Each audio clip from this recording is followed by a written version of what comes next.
Okay, good morning, everybody. Welcome to our last Wellness Wednesday series. We started in January 6th with our series, and we heard from Total Health Family Clinic, Vitality Fitness, Kristen Kane at Charity Connect, Adventist, Rehab to Perform, Assisting Hands, Renita Beamer, Vitality Fitness, and Susan from Thrive Yoga, Dr. Paris, Aaron from Launch SP. And now we have the honor and privilege to hear from Sharon Bourke from Life Energy Foundation, who hosted this series for us. So Sharon, thank you so much. And I'm going to turn the program over to you. Thank you so much.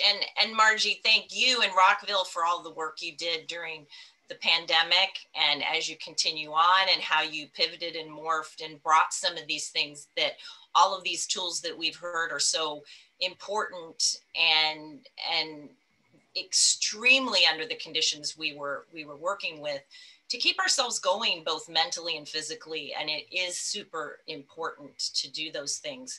I'm Sharon Bourke, the executive director of the Life Energy Foundation.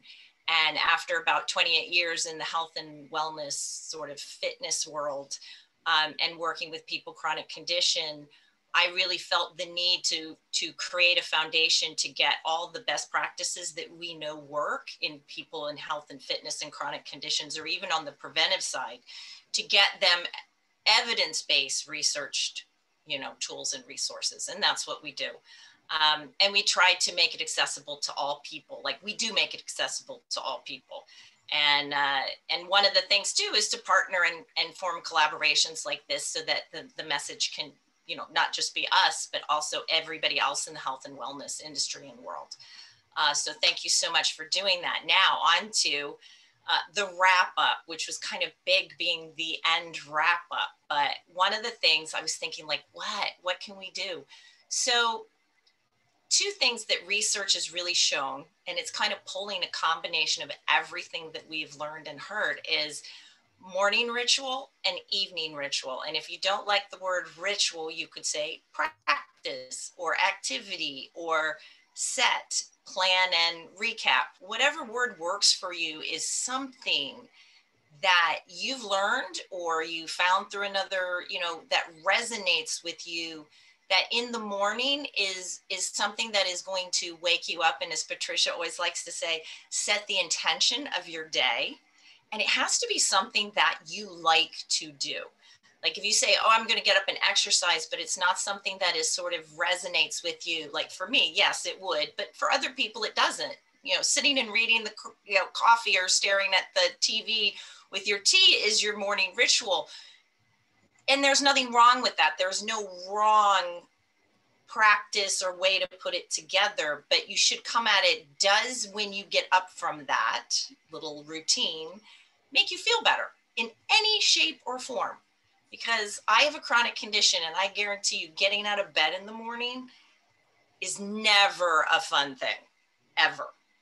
So there has to be something that when I get up is going to make me think, oh, wow, I get to do X, Y, Z. And in the morning, what I do is I love the color purple, and I write out my gratefuls, and I set the intention for future. Like, this is my vision of what I want to feel, be, and experience.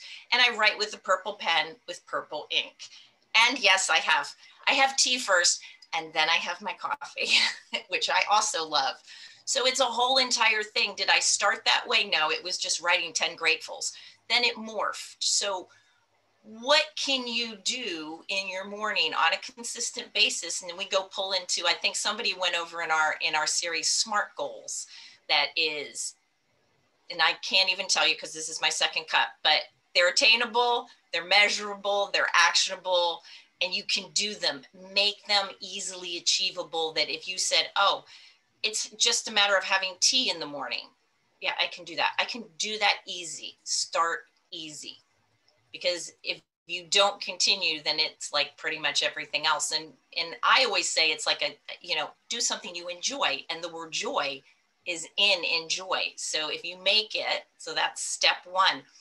Step two is really, if you get derailed, because I just heard this from my hairdresser yesterday. She had a big project, and she stopped eating right. She was eating on the run, whether it's grandkids or unexpected things. Is those rituals, the minute you get back time, that's what you start with.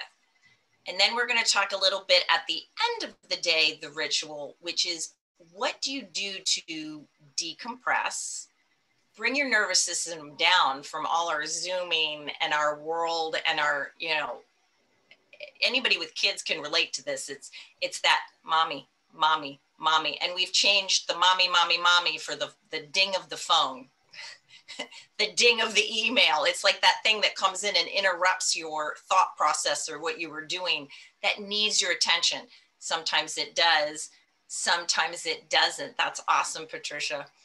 And so what is it at the end of the day that you can just bring yourself down?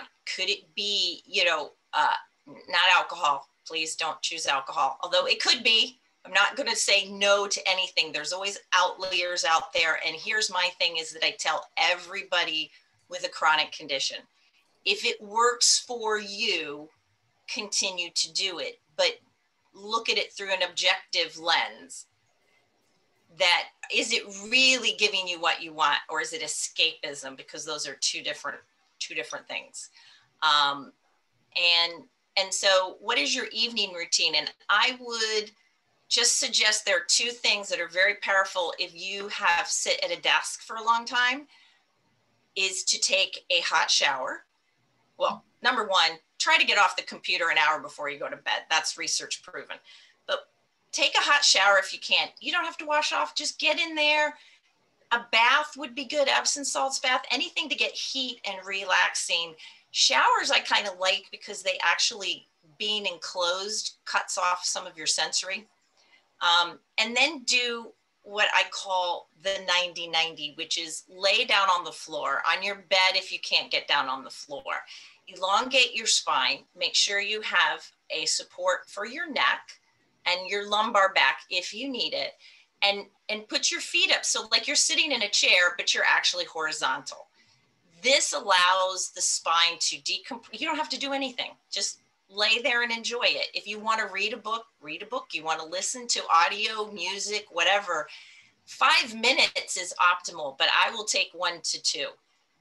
The biggest benefit of putting this into your ritual or your evening routine is that if you sit, you cross your legs, you don't sit at optimum. Who sits at an optimum desk these days? You're on your phone like this.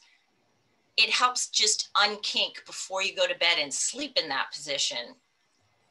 And then, go to bed. But if that doesn't work for you, at least find a chair that is supportive to sit up and just take some time to bring yourself down. Even what Patricia just did, roll your shoulders, unkink your neck. And I keep track because we're not always successful. But if you keep track for a month, this is my morning, this is my evening ritual, just a check mark. I have my clients do that. It is amazing because we start to talk in our brains. Oh, I missed yesterday. I might as well start next week. But if you were keeping track over a month and you were figuring 30 days out of the month is 100%, and you find yourself doing it over 15, you're still on the road to making headway. And, your body will eventually reward you. So will your brain. And that's really it. I hope that everybody just tries to, incorporate, go back through the learning library. There's so much wonderful information in there.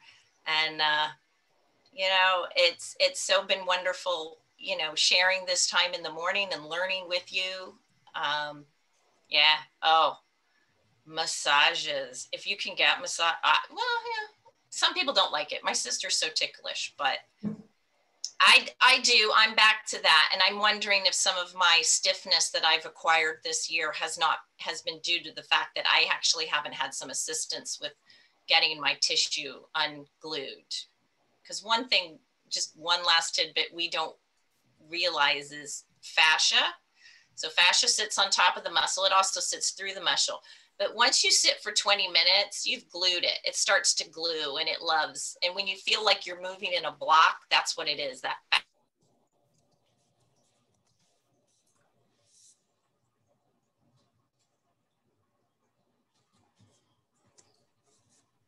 just froze for me. Did she freeze for you guys? Mm-hmm. Okay, there you go. You had just froze when you went like this. Oh, sorry. So that was, I was just talking about. If you sit for 20 minutes, everything freezes like that, and then fascia is like very fluid. So also if you're not hydrated, so if you imagine it starts to like gum up, it starts to get sticky. And then the longer you sit like that, the more stick it gets. And then it just doesn't allow movement. So a classic point is just, you know, that movement. But if you actually do some easy myofascial, and you just get much farther. So, as I said, I want to be mindful. Thank you so much for sharing this journey with us, and really appreciate seeing everybody on the Wednesday mornings. And I'm, you know, I have to give a shout out to Linda. She provided the foundation with a wonderful research assistant who we are now continuing on and actually going to end up providing him a job. We thank you. It's such a great partnership, and to Patricia as well in the same fashion. So yeah. I'm glad to see that mutual benefit. And I've gained from these sessions. I put in the chat, I joined Vitality after learning of her services from these meetings. So yeah, maybe we can pick this up again in the fall. Mm-hmm. You know, since it has been so successful in so many ways, even though we don't have the quantity, but we have the quality. And everybody has said how they've made connections and really got to know each other on a deeper level. Mm-hmm. So maybe Sharon will talk and see if we want to continue this in the fall. Yeah, I think it would be a great idea. And maybe some of them could be, you know, maybe in person, maybe we put a bug in some people's ears that have facilities that we could go there. Yeah, that sounds. And we can also rerun. You know, we can roll through the group again. There's always more to teach and more to share. In 15 minutes, we hardly got to tip the iceberg. I didn't know Catherine was a textile artist until just this morning. So I'm always learning new. I did not know either. Okay. That would be lovely. And you could even do it once a month. I mean, you know. Yeah. That sounds good, because you know, I want to do what you guys want, and be respectful of everybody's time at the same time. And I know that, you know, everybody's starting to travel now, so I think July and August we're just going to back off this, and then we can start in some other way in the fall. So Sharon, you and I can talk later about a plan. And I want to thank everybody so much for being part of our Wellness Wednesday series. I really enjoyed it. This is something I look forward to every Wednesday too. Okay. So thank you, everybody. And Sharon, thank you so much for sponsoring the series. Oh, Erin, I didn't see you.